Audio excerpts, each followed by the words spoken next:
हिमाचल कला संस्कृति भाषा अकादमी के लाइव फेसबुक पेज पर आप सभी को यथोचित सादर प्रणाम करते हुए आपका स्वागत करते हैं, अभिनंदन करते हैं। जैसे कि पहले भी बात हो चुकी है, हिमाचल कला संस्कृति भाषा अकादमी ने एक बहुत ही सराहनीय पहल की है। लाइव फेसबुक पेज के माध्यम से नवोदित युवा और वरिष्ठ साहित्यकारों को कलाकारों को खुले तौर पर मंच प्रदान करना और खुले तौर पर आमंत्रित करने की एक जो पहल की है, ये बहुत ही सराहनीय है। और देखिए, हमारे साथ लाइव बहुत सारे साथी जुड़ भी रहे हैं, बहुत अच्छा लग रहा है जानकर। तो 24 मई यानी कि पिछले कल से इसका आगाज हो चुका है और डॉक्टर करम सिंह जी, सचिव हिमाचल कला संस्कृति भाषा अकादमी द्वारा इसकी शुरुआत की जा चुकी है। आज मैं आपके साथ रहूंगी, कल्पना गांगटा, और धन्यवाद करती हूँ भाषा अकादमी का और सचिव डॉक्टर करम सिंह जी का कि उन्होंने मुझे आमंत्रित किया और ये अवसर प्रदान किया। प्रमोद कुमार हर्ष जी, पोमीला ठाकुर जी, कंवर हेमंत सिंह जी और दीप्ति सारस्वत जी हमारे साथ जुड़ चुके हैं। आप सभी का स्वागत करते हैं, अभिनंदन करते हैं। देखिए, कार्यक्रम में आज कुछ स्वरचित रचनाएं प्रस्तुत करूंगी, लेकिन उससे पहले कुछ कहना चाहूंगी साहित्य के बारे में, कविता के बारे में, क्योंकि बात कविता की हो रही है और कविताएं ही मैं यहाँ सुनाने आई हूँ। तो कविता की बात भी करेंगे, लेकिन उससे पहले मैं कहना चाहूंगी, मैं स्वयं को कहानीकार या कवित्री नहीं मानती, क्योंकि ये शब्द मेरे लिए बहुत ही बड़े हैं। और देखिए, एक जो साहित्य लेखन है कोई हल्का फुल्का कार्य नहीं है जिसे मात्र मनोरंजन के लिए अपना लिया जाए, या फिर साहित्यकार अपने कार्य को मात्र आजीविका का आधार भी नहीं बना सकता, क्योंकि साहित्य रचना केवल धन कमाने की कामना से नहीं की जा सकती। और साहित्यकार, जैसे कि हम जानते हैं, समाज का एक उपयोगी अंग होने के साथ साथ संवेदनशील प्राणी भी होता है, जो समाज को बदलने की आकांक्षा भी रखता है। जी हाँ, और ये आकांक्षा तभी पूर्ण होती है जब लोग उस पर अमल करें और उसकी रचनाएं, साहित्यकार की रचनाएं या कवि की रचनाएं धारा प्रवाह को मोड़ दिशा निर्देश कर सके समाज का। मंगल संदीप जी, अर्पण जमवाल जी, उत्तम सूर्यवंशी जी, उमा नदायक जी, बहुत सारे हमारे साथी हमसे जुड़ रहे हैं। आप सभी का स्वागत करते हैं और बात करते हैं कविता की। कविता की अगर हम बात करें तो कविता की परिभाषाएं भी हमारे अलग अलग जो हुए हैं, साहित्यकार हुए हैं या फिर मैं कहूँगी विद्वान हुए हैं, उन्होंने अपने अपने तरीके से दी है और कहीं भी एक मत नहीं है और शायद हो भी नहीं सकता। अंग्रेजी के एक बहुत बड़े पोइट हुए हैं विलियम वर्ड्सवर्थ, उन्होंने कहा है, poetry is the spontaneous overflow of powerful thinking. और ऐसा होता भी है, हमारे जो मन में है, विचार है, भावनाएं हैं, जब वो ओवरफ्लो हो जाती हैं, बाहर आने को आतुर होती हैं, तभी कविता का जो है निर्माण होता है। और भारती कुठियाला जी भी हमसे जुड़ चुके हैं। नमस्कार मैम, और स्वागत करते हैं आपका इस कार्यक्रम में। अपने आंतरिक भावों को अलंकारित शब्दों का रूप देना कविता है, और कविता सीधे दिल से निकलती है। वीर, श्रृंगार, हास्य, वियोग, रौद्र और हर रंग के भाव में जो बह जाए वही कविता है। और देखिए, अपनी अपनी अलग अलग सोच हो सकती है सबकी और परिभाषाएं हो सकती हैं। रूपेश्वरी मैडम जी भी हमसे जुड़ चुके हैं, आपका भी स्वागत करते हैं। और गोपाल शर्मा जी भी जुड़ चुके हैं हमारे से, और हार्दिक स्वागत करते हैं आपका भी। यदि हम हिंदी साहित्य के इतिहास पर नजर डालें तो कविता के कई रूप सामने आए हैं और कविता के अलग अलग रूप हमें हर काल में देखने को मिले हैं। आदिकाल से लेकर अगर हम बात करते हैं आधुनिक काल तक या नई कविता की बात करते हैं, तो अनेक कवि हुए, जिनमें से कुछ एक ने मात्र अपने राजाओं की स्तुति के लिए काव्य रचना की और कईयों ने उनके गुणों का व्याख्यान भी किया, और कुछ ऐसे भी कवि हुए जिन्होंने स्त्री की खूबसूरती पर कविताएं लिखी, और कई पंत जी जैसे भी कवि हुए जिन्होंने प्रकृति के सौंदर्य का गुणगान किया। जी हाँ, और देखिए, अशोक दर्द जी भी हमारे साथ जुड़ चुके हैं और सविता राठौर ठाकुर जी भी हैं। वंदना राणा भी जुड़ चुके हैं और दीपक भारद्वाज जी भी। आप सभी का स्वागत करते हैं कार्यक्रम में जुड़ने के लिए। और बात कर रहे हैं कविता की। नई कविता का जब आगाज हुआ तो कुछ हद तक जो कविता का रूप है वो अलग हो गया, क्योंकि कविताएं खड़ी बोली में भी लिखने जो है शुरू हो गई और छंद मुक्त कविताएं भी लिखी जाने लगी। और जो छंद में लिखी गई कविताएं थी वो तो अपने आप में मतलब एक सौंदर्यपूर्ण थी ही, लेकिन कुछ कवियों ने ऐसी रचनाएं भी रची जिन्होंने लोगों में जागृति, नवचेतना और समाज में क्रांति लाने के उद्देश्य से लिखा। जी हाँ, और इसी उद्देश्य से उन्होंने अपनी जो है कलम चलाई। हितेंद्र शर्मा जी हमारे साथ जुड़ चुके हैं, स्वागत करते हैं आपका। और साथ ही साथ संजय मिश्रा जी भी जुड़ चुके हैं, अभिमन्यु राणा भी हमारे कार्यक्रम में जुड़ चुके हैं और स्वागत करते हैं आप सभी का। कविता की बात हो रही है तो कविता की जो परिभाषाएं हैं वो सभी ने अपने अपने हिसाब से दी हैं।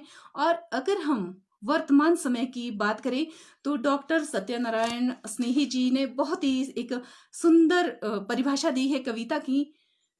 कविता शब्दों के तरकश से निकली ऐसी वानगी है जिसमें एक रूह होती है। जी हाँ, जहाँ बंद होती है आदमी की जुबान वहाँ कविता बोलती है।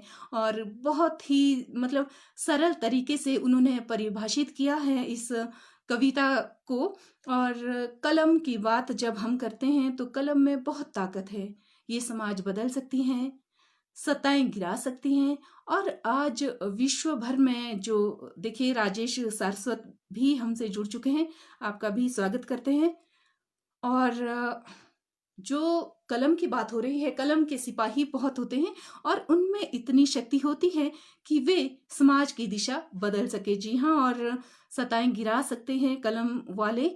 आज विश्व भर में जो स्थिति उभर कर आई है, समस्त विश्व में जो एक आज की स्थिति बनी है उसमें बहुत सारे जो हमारे योद्धा है उस स्थिति से निपटने के लिए हमारे देश में भी कई सारे योद्धा अपने स्तर पर अपना कार्य कर रहे हैं, कार्यरत है। और ऐसे में कलमकारों का भी कुछ दायित्व बनता है, समाज के प्रति भी और राष्ट्र के प्रति भी।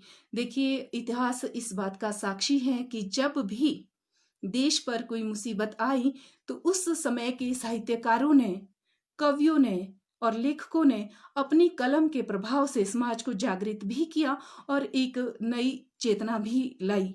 जी हाँ, और आज की डेट में भी बहुत सारे ऐसे कार्य हो रहे हैं। और देखिए अगर अकादमी के इस कार्य की बात करें तो जो मासिक गोष्ठियां या अन्य गोष्ठियां होती थी वो तो ऐसे में अभी संभव है नहीं, और ये बहुत ही अच्छा एक प्रयास किया है। और सबसे अच्छी बात ये है कि अकादमी का ये भी प्रयास है कि भविष्य में सभी को ये मंच प्रदान किया जाएगा। कोई भी कलाकार, विद्वान, विचारक, साहित्यकार और कलाकार इस फेसबुक पेज पर अपने विचारों की अभिव्यक्ति कर सकता है। और जैसा कि समय आपको पता ही है, रोजाना 7 बजे आप लाइव प्रसारण देख सकते हैं और उसी प्रसारण का पुनः प्रसारण अगले दिन 2 बजे किया जाएगा। कल्पना संजीत कौशल जी भी हमारे साथ जुड़ चुके हैं और उत्तम सूर्यवंशी जी भी हैं। तो जब आप किसी के प्रति अपनी भावनाएं व्यक्त करते हैं या फिर समाज की विकृतियों से आप दुखी होते हैं या फिर समाज को बदलने की चाह आप में है या फिर आप अंदर ही अंदर कुंठित होते हैं तो कुछ भाव आप में जागृत होते हैं और उन भावों को शब्दों के रूप में पिरोकर कागज पर उकेरना ही कविता है। जी हाँ, और देखिए डॉक्टर मधु शर्मा जी भी हमसे जुड़ चुके हैं। नमस्कार मैम और स्वागत करते हैं आपका। अधिकांश विद्वानों ने कहा है कि जो काव्य का वास्तविक स्वरूप है वो रसात्मक वाक्य है। जी हाँ, और कईयों ने ये भी कहा है कि शब्द और अर्थ दोनों के समन्वय को काव्य का नाम दिया जा सकता है। लेकिन अगर हम देखें तो मन में सहज रूप से उद्धृत अनुभूतियों को जब कवि अपनी प्रतिभा और कल्पना के द्वारा शब्दों के माध्यम से संप्रेषणीय बना देता है तो वो काव्य का रूप धारण कर लेता है। जी हाँ, और देखिए बहुत सारे कवि हुए हैं जिन्होंने बहुत अच्छी अच्छी रचनाएं लिखी है, और कई ऐसे भी हुए हैं जिन्होंने इतिहास को भी कविता के माध्यम से समझाया है, बताया है। और देखिए, इसका एक जो बहुत ही अच्छा उदाहरण है, सुभद्रा कुमारी चौहान की कविता झांसी की रानी है, जो हम सभी जानते हैं, हम सभी पढ़ भी चुके हैं। और इतिहास को किस तरह से कविता के माध्यम से कवियत्री ने दर्शाया है, दिखाया है या उल्लेख किया है, ये सभी हम देख सकते हैं। कविता मनुष्य के विचार, अनुभूति और समझ की एक कलात्मक अभिव्यक्ति है। बहुत कुछ है कविता के बारे में कहने के लिए, लेकिन समय की भी कुछ बंदिशें रहेंगी, तो मैं बीच में कुछ अपनी रचनाएं भी सुनाती जाऊंगी। तो सबसे पहले जो मेरी रचना है वो मैं आप सभी के समक्ष रखना चाहूंगी। नारी। मेरी कविता है नारी। सृष्टि में ईश्वर की नायाब रचना है नारी। सृष्टि में ईश्वर की नायाब रचना है नारी। माँ, बेटी, बहन, बीवी हर रूप में ढलकर संवर जाए। कभी हवा, कभी फिजा, निर्मल कोमल वायु से मुक्त, कभी फूलों की खुशबू बनकर जीवन महकाए। सुख का मंत्र है वो, सुख का मंत्र है वो, गुणों संस्कारों से परिपूर्ण। मन ही मन रोती बाहर हंसती है, वो नारी है सब कुछ सहती है। नवीन हल्दुनुई जी भी और के वैद्य जी भी हमसे जुड़ चुके हैं। नमस्कार और स्वागत करते हैं आपका। कष्टों में रहकर भी स्नेह आंखों से, कष्टों में रहकर भी स्नेह आंखों से उसकी, और ममता आंचल से बरसती है। युगों से करती आई अपनी इच्छाओं का दमन, क्योंकि वह नारी है आबाद हर रिश्ता, मिटाकर खुद की भी हस्ती वो करती है। भटके राही को भी पगडंडी बनकर मुकाम पर ले जाती, क्योंकि वो नारी है हंसते हंसते सब कुछ सह जाती। घरेलू गणित में पारंगत, घरेलू गणित में पारंगत लोगों के चेहरे पढ़कर के व्याकरण में समयानुकूल अपने समय का समाज शास्त्र गढ़ लेती। नारी है शक्ति, नारी है शक्ति, शक्ति बिना शिव भी है शव। सदियों से प्रताड़ित समर्पित नारी ने हर रिश्ता प्रेम से है निभाया। मीरा बनकर जहर निकला, मीरा बनकर जहर निकला, अहल्या बन पत्थर भी होली। कभी सीता कभी सती बनकर हर धर्म निभाया। ललकारा जब दुश्मन ने, ललकारा जब दुश्मन ने, लक्ष्मीबाई बनकर इतिहास भी रचाया। माँ बाप की बंदिशों को, माँ बाप की बंदिशों को प्यार संस्कार का नाम दिया। पूनम हेमंत कंवर जी भी हमारे साथ जुड़ चुके हैं, धन्यवाद करते हैं इनका और स्वागत करते हैं मैम आपका कार्यक्रम में जुड़ने के लिए। स्नेहलता भारद्वाज और इंद्र ठाकुर जी भी हमारे साथ जुड़ चुके हैं। आप सभी का स्वागत और अभिनंदन। और मैं कविता पढ़ रही हूँ नारी। मीरा बनकर जहर निकला, अहल्या बनकर पत्थर भी होली। कभी सीता कभी सती बनकर हर धर्म निभाया।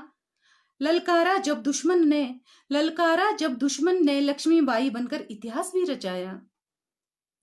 माँ बाप की बंदिशों को प्यार संस्कार का नाम दिया। परिवार के लिए शौक को मार, परिवार के लिए शौक को मार, अनुशासन परंपराओं का नाम दिया। पति की थोपी इच्छाओं को वफा का नाम दिया। ठगी सी रह गई जब जिंदगी की राहों में, ठगी सी रह गई जब जिंदगी की राहों में, तो किस्मत का नाम देकर शिकवा किसी से ना कोई गिला किया। वीरों की आन है, वीरों की आन है नारी का सम्मान। बेईमानी से भरी इस दुनिया में नारी ही है निश्चल प्रेम। नारी के प्रति सम्मान जब ना रह पाएगा, नारी के प्रति सम्मान जब ना रह पाएगा, नारी प्रेम इस जहां से तर जाएगा। जग सुनसान हर घर वीरान हो जाएगा। आज नारी ने स्वयं को सशक्त है बनाया, आज नारी ने स्वयं को सशक्त है बनाया। सर्वत्र परचम अपनी शक्ति का लहराया। हर मकान को घर बनाया, नहीं किसी से कम जग को ये दिखाया। खुश है जहां नारी उस घर में रहे सदा खुशहाली, खुश है जहां नारी उस घर में रहे सदा खुशहाली। राधिका गुलेरिया भारद्वाज जी भी हमारे साथ जुड़ चुके हैं, धन्यवाद मैम। और इंद्र ठाकुर सर भी हमारे साथ है, आपका भी धन्यवाद। अभी रविंदर कुमार शर्मा जी भी हमारे साथ लाइव है और सीताराम शर्मा जी भी जुड़ चुके हैं। आप सभी का स्वागत करते हैं और अभिनंदन करते हैं। एक और थोड़ी सी जो है पंक्तियां मैंने लिखी है कुछ। जीवन एक सफर। जिंदगी शुरू हुई माँ के आंचल से, जिंदगी शुरू हुई माँ के आंचल से, भिगोती रही स्नेह वात्सल्य की बारिश से। हर गम से अनजान वो बचपन भी आया, खेल मस्ती धमाल चौकड़ी में जब आनंद पाया। फूलों की सेज, फूलों की सेज खुशियों की पिटारी लगी थी जिंदगी। हर पल संग था माँ के आंचल का साया, हर पल संग था माँ के आंचल का साया। जिंदगी की राह में ऐसा भी दिन आया, जिंदगी की राह में ऐसा भी दिन आया, दरख्तों ने जब समय की हवा के साथ झूमना सिखाया। ज्यों बुझा हुआ चिराग कभी रोशनी नहीं देता, ज्यों बुझा हुआ चिराग कभी रोशनी नहीं देता, उजड़ा हुआ दरख्त भी कभी हवा नहीं देता। देखा है अक्सर, देखा है अक्सर, पूनम की चांदनी में सूरज की रोशनी भी फीकी पड़ जाती है। मुश्किल में इंसान की नीयत कभी भी बदल जाती है। जिंदगी की किताब ने तजुर्बे तो बहुत दिए, जिंदगी की किताब ने तजुर्बे तो बहुत दिए, हर पन्ना उलटते ही घाव नए दिए। चल रहे हैं जिंदगी की राहों में, चल रहे हैं जिंदगी की राहों में, बेबस खामोश राही बनकर, नदी जैसे मुकाम पर पहुंचने की सीख लिए। सुभाष मेहता जी भी हमारे साथ जुड़ चुके हैं और साथ में प्रतिभा शर्मा जी भी। स्वागत और अभिनंदन करते हैं आप लोगों का। जिंदगी के सफर में बस इतना ही समझा, जिंदगी के सफर में बस इतना ही समझा, सफर है जब तक खुशी गम आते रहेंगे। माना राह कठिन है जीवन की, माना राह कठिन है जीवन की, पर देखा है हमने उफनते दरिया से नौका भी साहिल पा ही लेती है। पुष्पलता जी भी हमारे साथ जुड़ चुके हैं। नमस्कार। है जरूरी जीवन में उचित लक्ष्य का होना भी, लक्ष्य विहीनता जीवन को बना देती है नीरस ही। जीवन एक सफर, जीवन एक सफर, आदि है जन्म अंत है मृत्यु। मानो तो नदी धाराओं का सफर सागर तक पहुंचने का नहीं होता, होता है सागर में विलीन हो जाना। ठीक वैसे ही जीवन का सफर भी है छोर अदृश्य शक्ति में विलीन होना। तो कुछ याद रखे, कुछ याद रखे, कुछ भूल जाएं, शाश्वत सत्य को अपनाएं। दिल की बातें लिख सुनकर आओ फिर हंस ले कुछ पल यूं ही। धन्यवाद। और भी रचनाएं हैं, लेकिन उससे पहले मैं बात करूंगी साहित्यकारों की, या फिर साहित्यकारों को क्या करना चाहिए जिससे समाज को एक नई दिशा मिले, या फिर जो हमारी युवा पीढ़ी है, या जो हम कहेंगे जो यंग जनरेशन आ रही है, बहुत एडवांस्ड है। और लेकिन हम अक्सर देखने में ये आता है कि हम उन्हें साहित्य की ओर नहीं ले जा पा रहे हैं, क्योंकि बहुत ही ज्यादा विमुख है हमारी युवा पीढ़ी, या फिर हम बोलेंगे जो आने वाली पीढ़ी है साहित्य से विमुख है। तो ऐसे में साहित्यकार की क्या भूमिका हो सकती है, या फिर किस तरह से अपनी युवा पीढ़ियों के लिए एक अच्छा सृजन कार्य कर सकते हैं, वो भी हम बात करेंगे। हीरा सिंह कौशल जी और वीरेंद्र शर्मा जी भी हमारे साथ जुड़ चुके हैं। आपको नमस्कार और स्वागत करते हैं आपका। दिनेश शर्मा जी भी हमारे साथ जुड़े हैं, आपका भी स्वागत करते हैं सर। और बात कर रहे हैं साहित्य की। अगर हम बात करें हिमाचल लोक संस्कृति की, भाषा अकादमी की, तो इनका एक उद्देश्य है लोक संस्कृति को बढ़ावा देना, लोक साहित्य को बढ़ावा देना। और लोक साहित्य की जब बात आती है तो हम देखते हैं कि लोक कथाओं, लोकोक्तियों और जनता के जो प्रचलित आचार विचार होते हैं, उन्हीं से महत्वपूर्ण बातों का पता लग जाता है, जो पुस्तकों में भी शायद कभी प्राप्त हो नहीं सकती। कंवर हेमंत सिंह जी हमारे साथ जुड़े हैं, धन्यवाद सर। और आप ही की प्रेरणा से ये मौका मिलता रहता है, और आगे बढ़ने के लिए एक जो प्रेरणा मिलती है, आपकी दुआएं हैं। हिंदी में साहित्यकारों के सम्मुख बाल साहित्य की रचना है, जो वो थोड़ा सा कठिन कार्य है। हमारी भाषा में छोटे बच्चों के लिए अच्छा साहित्य कम है। हाँ, ये है कि बाहरी भाषाएं, या हम बात करते हैं इंग्लिश की, अंग्रेजी भाषा की, तो उसमें बाल साहित्य का आनंद लेते हैं बच्चे और पाठ्यक्रमों की पुस्तकों में भी कई बार खोए रहते हैं। लेकिन अगर हम बात करते हैं हिंदी की, तो बहुत ही कम बच्चों के लिए इस क्षेत्र में रुझान है या साहित्य के प्रति रुझान है। तो ऐसे में जो आधुनिक युग में अगर हम बात करें, तो साहित्यकारों का एक बहुत ही बड़ा दायित्व ये भी हो जाता है कि वे राष्ट्रभाषा हिंदी को विकसित करने के लिए विविध प्रकार के साहित्य का निर्माण करें। और इसकी पहल कहीं से भी हो सकती है, कहीं से भी शुरू की जा सकती है। हिंदी में अनेक प्रकार के साहित्य की बहुत ही ज्यादा आवश्यकता है।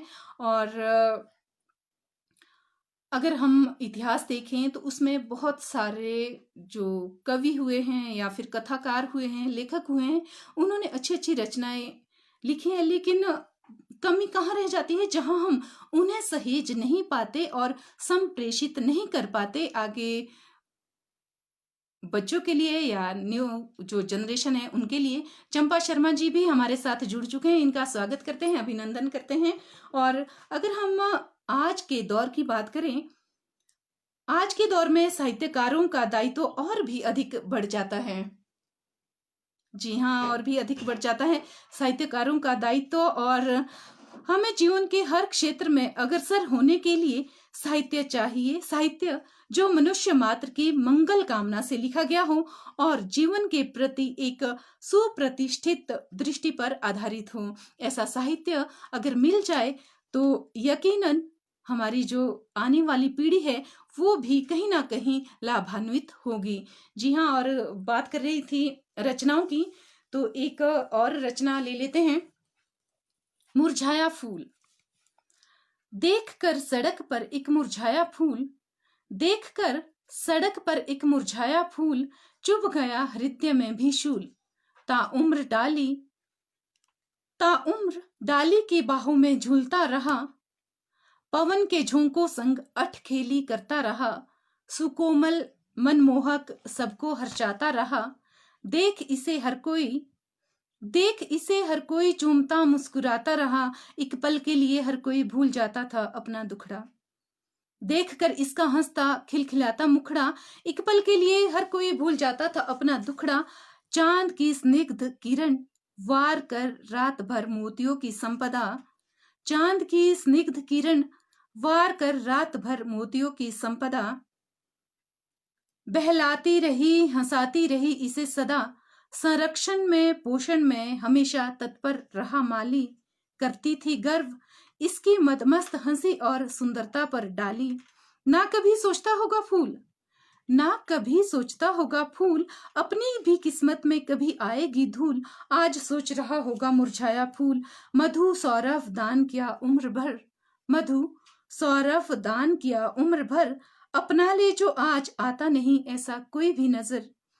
हमेशा से सबको भाता रहा, सर्वस्व अर्पण कर हर्षाता रहा। होता है सदा यही सब इस संसार में, होता है सदा यही सब इस संसार में। स्वार्थवश खड़े हैं सभी कतार में, देवालय में अर्पित होता रहा सर्वत्र खुशबू अपनी बिखेर। सजता रहा वीरों के शवों पर भी, सजता रहा वीरों के शवों पर भी। ना सोचा था कभी ऐसा भी होगा, ना सोचा था कभी ऐसा भी होगा। अंक में खिलाती थी जो हवा, आज उसी ने जमी पर गिरा दिया। तड़प रहा अब धरा पर, सौंदर्य कोमलता सब दिया गंवा। मुख मुरझाया हुआ, शुष्क बिखराया हुआ, रह रही नहीं भंवरे को भी पास आने की अब चाह। त्याग समर्पण और निस्वार्थपन पर पिघला न जब ये संसार, फिर कौन बहाएगा आंसू कभी किसके लिए, निकले किसके हिया से कभी बस एक आह।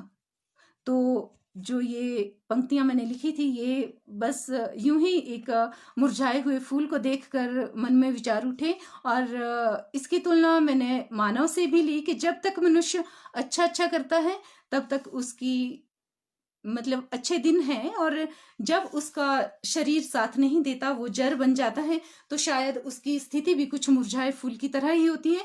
लेकिन बचपन बहुत मजे में सबका बीत जाता है। एक और रचना यहाँ साझा करना चाहूंगी आप सभी के समक्ष।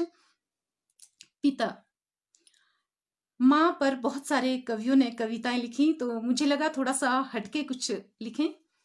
आकाश सा असीम अनंत व्यक्तित्व है पिता, आकाश सा असीम अनंत व्यक्तित्व है पिता, टूटता रहता भीतर भीतर, आभास टूटन का नहीं किसी को होने देता, त्याग ममता की मूरत कहलाती माता, कम नहीं बलिदान जो देता है पिता, परिवार की मजबूत ढाल बनकर रक्षा हमारी करता, बाह्य चोटों से तूफान के थपेड़ों से, धूप की तपिश से पल पल हमें बचाता है पिता, चट्टान बनकर हमारे कष्टों को झेलता, कम साधनों में निर्वाह अपना करके, अंबार साधनों का हमारे लिए जुटा जाता, खुद हार कर हमें जिताने को लालायित रहता पिता, सूरज जैसी प्रचंडता लिए यदि ना डांटता हमें, सूरज जैसी प्रचंडता लिए यदि ना डांटता हमें, ना रहती कहीं रोशनी की आस, हर तरफ अंधेरा छा जाता, आकाश सा अंतहीन सीना लिए, आकाश सा अंतहीन सीना लिए, समुद्र सा विशाल हृदय लिए, राज कितने दबाए रखता पिता, शांत धीर गंभीर हर पल हमारे सपनों के लिए जीता, किसी भी दशा में कमजोर नहीं हमें पड़ने देता, धन्य है वो पिता, धन्य है वो पिता जो हर पग मार्गदर्शन हमारा करता, बेटी की हो शादी या हो बेटी की विदाई, बेटे की हो शादी या हो बेटी की विदाई, सारी रस्में फर्ज अपने सारे निभाता, लुटा देता वह सब संजो रखी थी जो पाई पाई, देखता नहीं वह अपना पुराना कुर्ता या फटा जूता, खून पसीना एक कर परिवार की जरूरतें पूरी करता, अपनों के लिए 100 बार जीता 100 बार मरता एक पिता, सिसकियां तक नहीं कभी निकलती, सिसकियां तक नहीं कभी निकलती, नहीं जमाने को आंसू दिखाता पिता, एकांत में रोकर मन हल्का करता, हमारी कामयाबी की सीढ़ी बन जाता, ता उम्र जिम्मेवारियों का बोझ ढोता रहता पिता। डॉक्टर करम सिंह सर जी भी हमारे साथ जुड़ चुके हैं, आपका भी स्वागत और धन्यवाद करते हैं। प्रीति शर्मा जी भी और स्नेहलता जी भी हमारे साथ जुड़े हैं और साथ ही साथ वीरेंद्र शर्मा जी भी जुड़े हैं। आप सभी का स्वागत और अभिनंदन कार्यक्रम में। और कुछ चंद पंक्तियां यूं ही लिख ली थी प्रकृति पे। हरी भरी ये धरती प्यारी, ऊपर नीला अंबर, बीच में झूमे पत्ते डारी, ये वादियां तरवर नदियों पहाड़ों के नजारे, मनमोहक लगते हैं देखो कितने प्यारे, चलती है जब मंद हवा, झूमते हैं पेड़ पौधे सारे, कलकल करते झरने नाले, कभी आसमां में मंडराए बादल काले, सबको मदमस्त बनाकर सौंदर्य में लीन करवा कर याद दिलाते सपने सुनहरे कितने सारे, सूरज रोज उगकर पोषण करता करता सबकी रखवाली, सूरज रोज उगकर पोषण करता करता सबकी रखवाली, ऊंचे पर्वत रमणीक घाटियां मोहे मन, पक्षी चहचाते वन उपवन, हर ले अवसाद प्रकृति की ये शोभा निराली, भंवरे फूल फूल मंडराए, भंवरे फूल फूल मंडराए, झरने कोई धुन मीठी सी गाए, आओ हम भी दुख सारे बिसरा प्रकृति के आंचल में बस जाए, छोटे छोटे जल प्रपात जहां नदी से मिलन को मचल जाए, नदियां भी अपने जल से क्षुब्ध धरा की प्यास बुझाए, फूलों की सौंधी खुशबू कितना हमको जीवंत बनाए, फिर क्यों ना जीवन की रफ्तार थाम पल दो पल प्रकृति के सौंदर्य का लुत्फ उठाएं। धन्यवाद। और देखिए समय भी होने जा रहा है और बात की कविता क्या है और किस तरह से काव्य रचना होती है, इसमें अलग अलग मत हो सकते हैं सभी के। और साहित्य की अगर हम बात करें तो साहित्य में गद्य पद्य हर चीज आ जाती है, और साहित्य अगर उत्कृष्ट श्रेणी का हो तो आने वाली पीढ़ी के लिए भी एक खजाना हम कह सकते हैं वो संरक्षित हो जाता है। और सदियों से पिछड़ापन जिन भारतीयों का भाग्य बन रहा था, या फिर हम देखते हैं कि कभी यहाँ पे शिक्षा का अभाव था, नारी की शिक्षा नहीं थी, और ऐसे में क्या होता था कि जो शिक्षित एक वर्ग था उसका अलग से अपना एक वर्ग जो बन गया था, अपनी सोच, अपनी विचारधारा थी और नारी के साथ शायद ऐसा नहीं होता था कि उन्हें अपने विचार व्यक्त करने की कहीं मौका मिले, अवसर उन्हें मिले। और तो ऐसे में शिक्षा का प्रकाश है जो उसे दिखाने के लिए साहित्यकारों को मनोरंजन, शिक्षाप्रद और उपयोगी साहित्य का निर्माण करना पड़ेगा। ऐसा पहले समय की डिमांड थी, लेकिन अब ऐसा नहीं है। हर व्यक्ति शिक्षित है और शिक्षित होने के साथ साथ समझदार भी हैं और उन्हें लगता है कि हमें अपनी आने वाली पीढ़ी के लिए क्या सहेजना है और क्या देना चाहिए, वो अच्छी तरह से समझते हैं। तो अगर अच्छा साहित्य हम संप्रेषित करें आने वाले युवाओं के लिए, आने वाली पीढ़ियों के लिए, तो ये एक हमारा बहुत बड़ा योगदान होगा, समाज के लिए भी, राष्ट्र के लिए भी, और एक जो आने वाली जनरेशन है उसके लिए भी। हिंदी में भारतीय भाषाओं का अगर देखें हम, तो श्रेष्ठ साहित्य अनुदित करने की आवश्यकता है, क्योंकि हिंदी को यदि संपर्क भाषा का दायित्व निभाना है तो इसमें प्रमाणिक शब्दावली का निर्माण भी आवश्यक हो जाता है। और सबसे जो बड़ी बात है मुझे लगता है वो क्या है कि साहित्यकारों को अपने दायित्व के प्रति हमेशा जागरूक रहना चाहिए। साहित्यकारों पर जन रुचि के परिष्कार का दायित्व भी है। कई लोग अपनी आत्म अनुभूति के लिए या फिर अपने आनंद के लिए, रसास्वाद के लिए साहित्य रचते हैं, वो भी सही है, लेकिन साहित्य ऐसा होना चाहिए जिसमें समाज का कल्याण निहित हो, हित छिपा हो समाज का। और अश्लील, कुरुचिपूर्ण साहित्य समाज के लिए घातक है, तो ऐसे साहित्य से हमें बचना चाहिए और अपनी जो यंग जनरेशन है उन्हें भी बचाना चाहिए। लोकमानस की तह तक पहुंचकर ऐसे साहित्य के सृजन की आवश्यकता है वर्तमान समय में, जो राष्ट्र, समाज, परिवार और व्यक्ति के लिए उपयोगी हो। जी हाँ, और देखिए बहुत सारे हमारे साथ साथी, नए साथी जुड़ चुके हैं। गणेश गन्नी जी हमारे साथ जुड़े हैं और साथ ही साथ जय नारायण कश्यप जी भी जुड़े हैं, ओम प्रकाश शर्मा जी भी जुड़े हैं। आप सभी का स्वागत करते हैं। और देखिए, बात कर रहे थे हम कविता की, और रचनाएं भी कुछ जो मैंने आपके सामने रखी, उम्मीद करती हूँ आपको पसंद भी आई होगी। और देखिए, कविता की जब बात करते हैं, कविता हृदय को प्रकृत दिशा देती है और जगत के बीच क्रमशः उसका अधिकाधिक प्रसार करती हुई उसे मनुष्य की उच्च भूमि पर भी ले जाती है। भाव योग की सबसे उच्च कक्षा में पहुंचे मनुष्य का जगत के साथ पूर्ण तादात्म्य भी हो जाता है।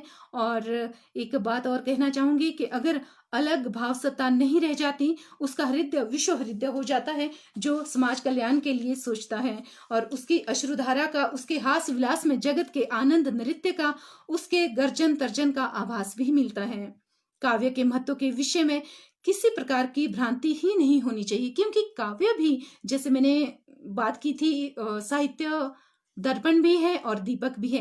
ठीक उसी तरह से वनीता ठाकुर जी भी हमारे साथ जुड़ चुके हैं, स्वागत करते हैं आपका।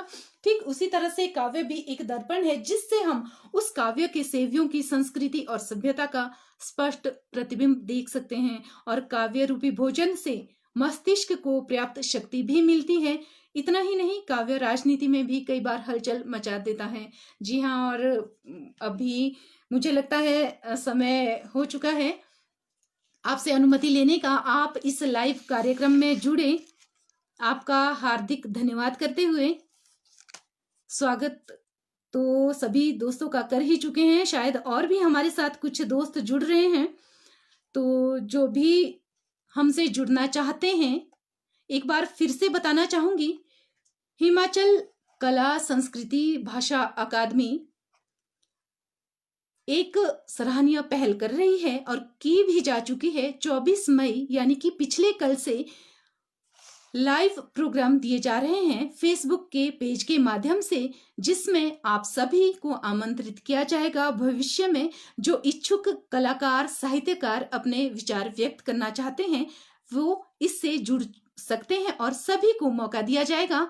डिम्पल ठाकुर जी भी हमारे साथ जुड़ चुके हैं और आपका भी स्वागत और धन्यवाद करते हैं।